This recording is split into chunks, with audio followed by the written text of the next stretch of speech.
Hello and welcome back to the channel. My name is Jamie, and today we'll be doing our first impressions of this Intermountain Canadian cylindrical hopper. It's mainly used for transporting grain, and I've got the instructions, so I'll just read it a fair bit to you. I'll probably do a bit more in-depth of a discussion, but built between 1972 and 1985, almost 20,000 were built for the Canadian government, and just basically to transport vast quantities of grain.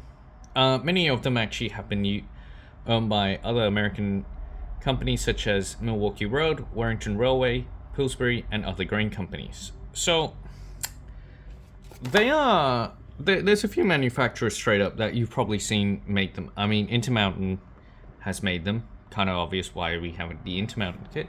Walters is another one. I believe Rapido has made one. Don't quote me on that one. But yeah, I thought this would be a sort of nice sort of thing to just put up on YouTube. And even though I did remember seeing there was a couple for CP rail and all that, and I probably will get them. Just at a second-hand shop online in Australia. Quite good prices, but still a little bit pricey. Now, retail-wise, this is second-hand. I paid about 30 Australian dollars with $15 shipping, so a little bit pricey, but what can you do? Shipping has always been expensive. Now, in comparison, the Walters ones, the ones where I live, cost about $70 to $80. Second-hand, they do cost a bit cheaper, about $45, $46, but they were CP rail and all that, and you are a bit stuck on choice. I will probably get a few more because I do like these hoppers, and I think they would be quite nice in a train, especially since I got some new Jeep 35s I will be showcasing later this month. And I've also got a nice Rapido RS18. I think that would look amazing with it. Now, back to this. So, what do we have, and how does it generally compare on the first impressions compared to, let's say, like this Acura grain hopper? Now, off the bat, you're going to notice one massive thing, which I didn't realize was going to be such a big deal. There's no couplets, and there's no weight. Right? So, if you ever buy an Intermountain kit, and I've noticed most of them have had this, and I thought it was missing at first, but there is no evidence of there ever being a weight given for this kit or even a coupler set. I've double checked the parts list, but nothing. So, is that a massive deal? No, because for a lot of people, you're going to end up replacing. Adding your own weight, that's not really that hard. You can buy some fishing sinkers or, a little bit of ballast or something like that. Just chuck it in some of these little bays here, and you're pretty good actually. Now, where you're gonna have a little bit of issue is couplers and all that. So, from my knowledge, they don't list it in the instructions, but you are gonna be wanting something like a medium shank coupler, but you want the whisker ones because they are self-centering. And while you can probably fit a what's a copper thing called? I don't know. Like the copper thing to stop you from, to let it center.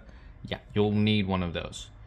Now, is that really a big deal? No, I always replace them with KDs when I get a chance. So that's not a massive deal. It's just annoying, right? Because normally I can always put it off, get another set, but in this case, sadly, no. Now, where should we begin? I think we should begin with the actual printing. So this is, from my knowledge, pad printer, and it looks basically like a ready-to-run kit. Like a ready-to-run model, straight from Intermountain. I know, right?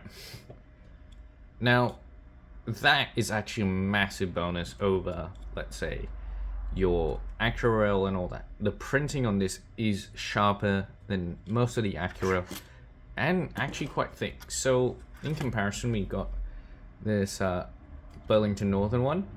Well, a lot of the actual white does seem pretty crisp. On the BN logo, you'll notice that the actual white is a little bit peeling. Now, is that great? Not really, but the actual writing is pretty sharp.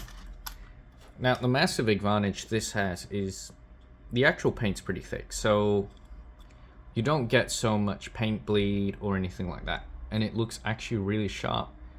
And generally, I think this is actually a good level to start for weathering.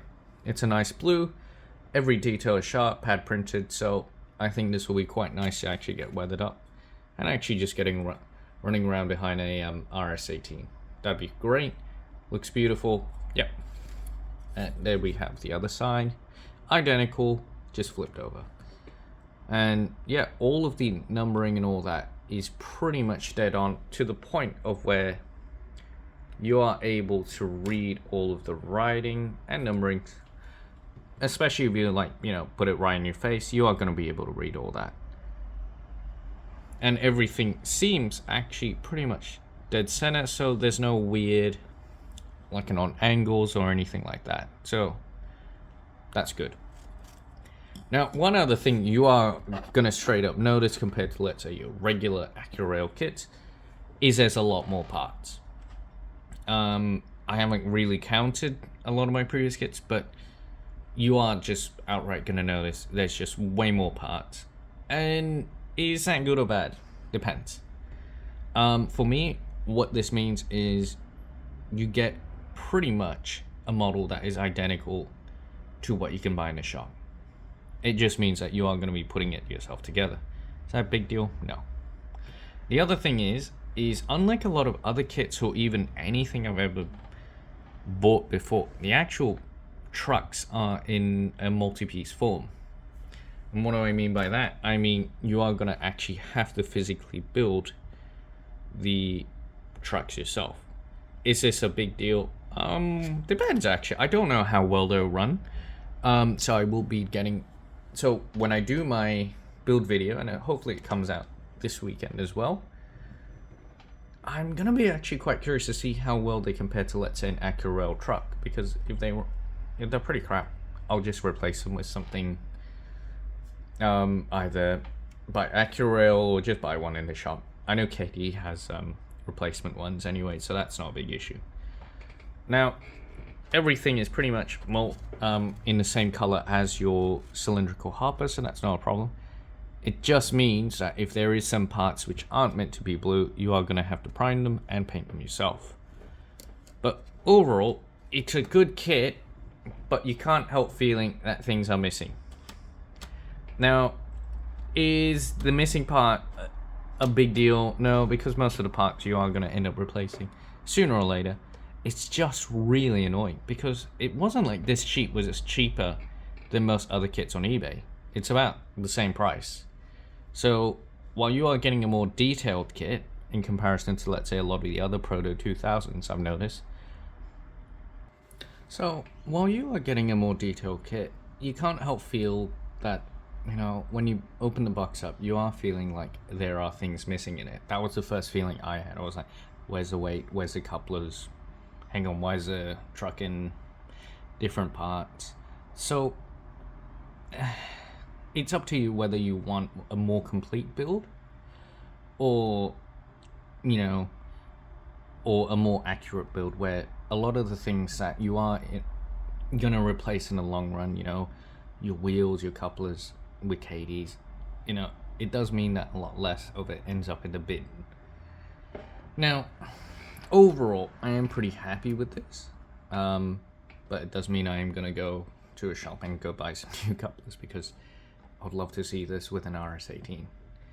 I will be doing that probably end of this month, hopefully, just because I feel like I drag on Rapido a bit too much and just want to balance it out with something good about them, you know. I feel like I rag on too much about them. So there we go, first impressions, great kit. Things are missing from it, so you can't help feel a bit jilted on that, but I'm curious to see how this is going to end up and compare to, let's say, a Walters mainline one. So yep, so I'll definitely link a so I'll definitely link that in the description, so the build video, definitely, and I'm hoping to get that up maybe this weekend. So keep your eyes out on that. I'll put, once that's up, I'll also link that in the description. So yeah, hopefully I see you again watching my video, so thank you. And if you want some more, like and subscribe, please.